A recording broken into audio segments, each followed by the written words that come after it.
مہینے کے اندر نا کچھ کام کریں، کچھ نہیں کر سکتے تو میں 3 باتیں آپ کو بتاؤں، ان پر تو خاص طور پہ عمل کریں۔ کوئی خرچ نہیں ہوتا ان پہ، کوئی خرچ نہیں ہے۔ یہ 3 کام آپ اس ربیع الاول کے اندر کریں، انشاءاللہ آپ کو اس کا اثر بھی محسوس ہوگا، اس کی برکتیں بھی محسوس ہوں گی اور اس کی راحتیں بھی آپ کو ملے گی، میسر آئیں گی انشاءاللہ۔ کیا 3 کام ہیں؟ پہلا کام تو یہ ہے کہ ہر نماز کے بعد 100 مرتبہ درود پاک، ہر نماز کے بعد 100 مرتبہ، اور چلتے پھرتے بھی درود کی کثرت کریں۔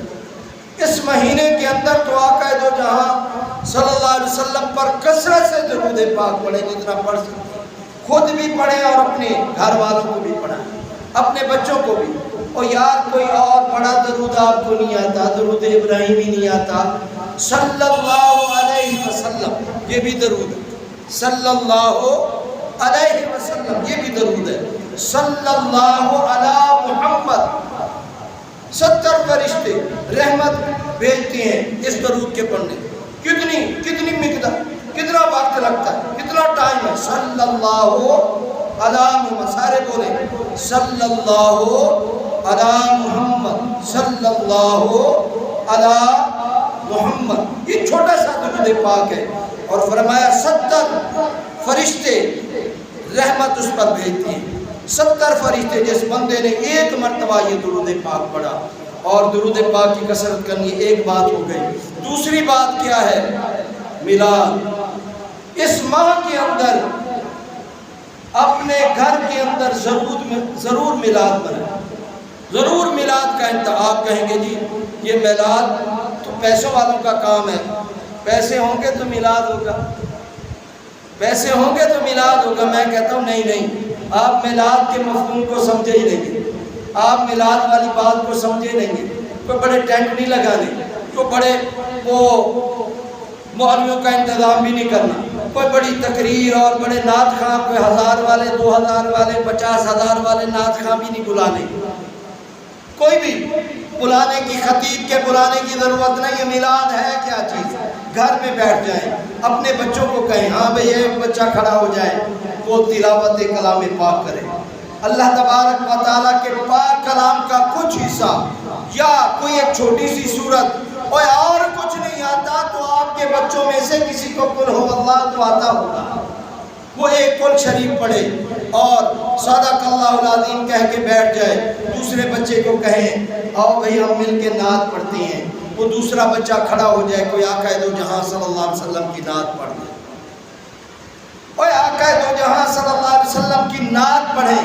اور پھر آپ کوئی کتاب آپ کے پاس سیرت النبی صلی اللہ علیہ وسلم کی موجود ہے، آقا دو جہاں صلی اللہ علیہ وسلم کے اوصاف کی موجود ہے، کوئی حدیث کی کتاب کی موجود ہے۔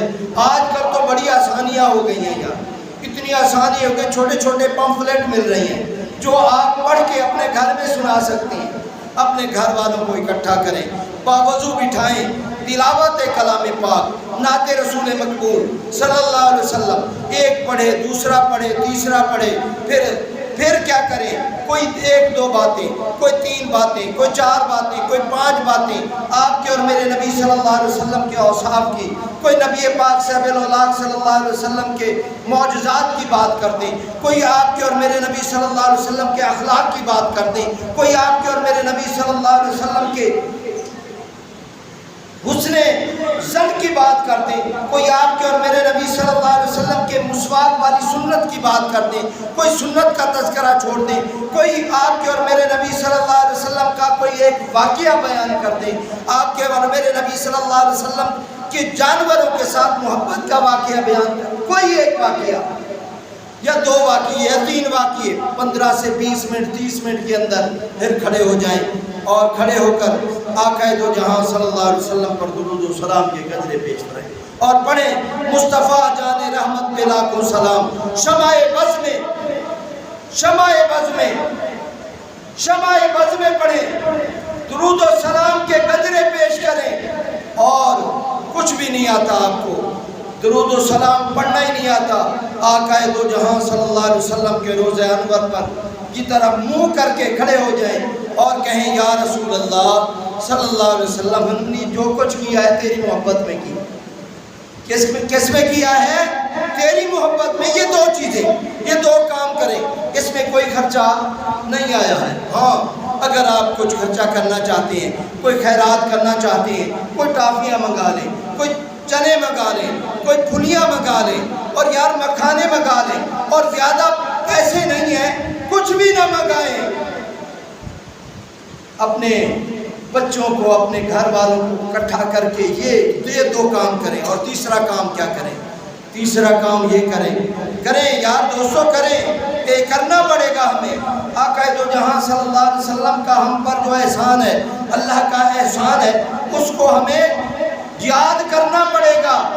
اس پروردگار کا شکر ادا کرنا پڑے گا کہ اللہ تو نے تو ہمیں ایسا نبی عطا کر دیا کہ جس کے آنے سے ہمارے چہرے محفوظ ہو گئے، جس کے آنے سے ہمارے دل محفوظ ہو گئے، جس کے آنے سے ہماری شکلیں بگڑنے سے بچ گئی، جن کے آنے سے اب پوری زمین جو ہے اللہ تبارک و تعالیٰ نے پیارے نبی صلی اللہ علیہ وسلم کی آمد کی وجہ سے پاک کر دی، مسجد بنا دی. اے اللہ تو نے رحمتوں کی بارشیں آسمان سے بھی اور زمین سے بھی برسانا شروع کر دی ہم پر. اے اللہ اس نبی کا ہم تیری بارگاہ میں شکریہ ادا کرتے ہیں کہ اپنا پیارا حبیب ہم پر احسان فرما کے عطا فرما کرے تو صحیح. اور تیسری بات کیا ہے؟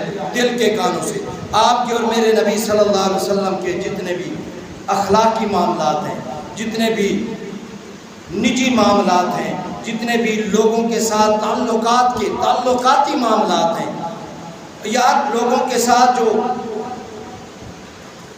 اٹھنے بیٹھنے کے معاملات ہیں، جو آپ کے اور میرے نبی صلی اللہ علیہ وسلم کے اخلاق کے معاملات ہیں، ان تمام معاملات میں ہم آپ کے اور میرے نبی صلی اللہ علیہ وسلم کی ان سنتوں پر عملاً داخل ہو جائیں. اور یار منہ سے تو کہتے رہتے ہیں نا ہاں مسواک کرنا سنت ہے، ہم مسواک کرنا بھی شروع کر دیں. اور منہ سے تو کہتے رہتے ہیں سلام کرنا سنت ہے آپ کے اور میرے نبی صلی اللہ علیہ وسلم کی. کاش کہ ہم زبان سے کہنے کے ساتھ ساتھ اس کا اقرار بھی شروع کر دیں. اور ہم کہتے ہیں معاف کرنا میرے نبی صلی اللہ علیہ وسلم، کاش کہ ہم معاف کرنا بھی شروع کر دیں. اور ہم کہتے ہیں کہ کسی کی خطا پر اس کے ساتھ درگزر کا معاملہ کیا جائے. یہ میرے آقا و مولا محمد مصطفیٰ احمد مجتبیٰ صلی اللہ علیہ وسلم کی سنت ہے، اس پر عمل کر دیں. اور کسی کا بغض اپنے دل میں نہ رکھیں. دیکھیں مسلمان ہیں ہم سارے، ہو سکتا ہے معاملات کچھ ایسے ہوں، معاملات کچھ خراب ہو جائیں، کسی کے ساتھ غلط خرامی ہو جائے، کسی کے ساتھ کوئی گڑبڑیشن ہو جائے، تو آپ اسے معاف کر دیں اور اس کو کہیں اے بھائی میں نے تمہیں معاف کیا، تو بھی مجھے معاف کر دے. یہ آپ کے اور میرے نبی صلی اللہ علیہ وسلم کی سنت ہے، یہ اخلاق ہے آپ کے اور میرے نبی.